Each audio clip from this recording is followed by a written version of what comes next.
বাংলাদেশ ব্যাংকের রিজার্ভ চুরির ঘটনায় ৯ বছর ধরে চলা সিআইডির তদন্তকে এখতিয়ার বহির্ভূত বলে দাবি করেছে দুর্নীতি দমন কমিশন। দুদক মহাপরিচালক জানান, সাবেক মেজর জেনারেল জিয়াউল আহসান ও তার স্ত্রী নুসরাত জাহানের বিরুদ্ধে ৪০ কোটি টাকার অবৈধ সম্পদ অর্জন ও ব্যাংকে অস্বাভাবিক লেনদেনের অভিযোগে মামলা করা হয়েছে। রাশেদ আনিসের প্রতিবেদনে বিস্তারিত।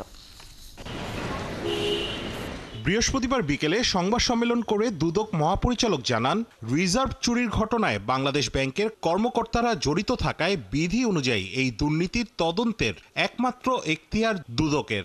বিগত আওয়ামী লীগ সরকারের আমলে বাংলাদেশ ব্যাংকের রিজার্ভ থেকে ৮ কোটি ১০ লাখ মার্কিন ডলার চুরির ঘটনায় সম্প্রতি দুদক তদন্তের দাবি জানিয়ে সিআইডিকে চিঠি দেয়। সিআইডি যে কার্যক্রমটা তাদের আইন অনুযায়ী তারা করছিলেন, সেটা অ্যাকচুয়ালি এখানে যদি বাংলাদেশ ব্যাংকের কর্মকর্তাদের সম্পৃক্ততা রয়েছে, সেই কারণে এটা যদি তদন্ত করে চার্জশিট দেনও আদালতে, তারপরেও এটা ত্রুটিপূর্ণ হতো এবং আবার এটা দেখা যেত যে দু বছর তদন্ত শেষে আবার এটা দুদকের কাছে ফেরত আসতো।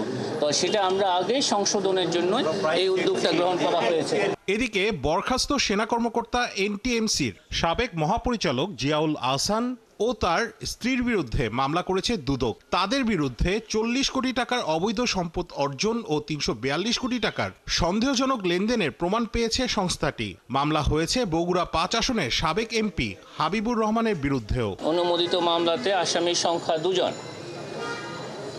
মেজর জেনারেল জনাব জিয়াউল আহসান বরখাস্তকৃত এবং তাঁর স্ত্রী জনাব নুসরাত জাহান পরস্পর যোগ সাজসে বিভিন্ন ব্যক্তি ও প্রতিষ্ঠানের নামে স্থানান্তর, হস্তান্তর, রূপান্তরের অপরাধে দুর্নীতি দমন কমিশন আইন ২০০৪, দণ্ডবিধির ১০৯, মানি লন্ডারিং প্রতিরোধ আইন ২০১২ এর সংশ্লিষ্ট ধারায় আরও একটি মামলা রুজুর সিদ্ধান্ত গৃহীত হয়েছে।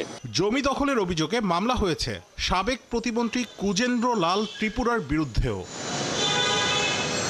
রাশেদ আনিস, ৭১, ঢাকা।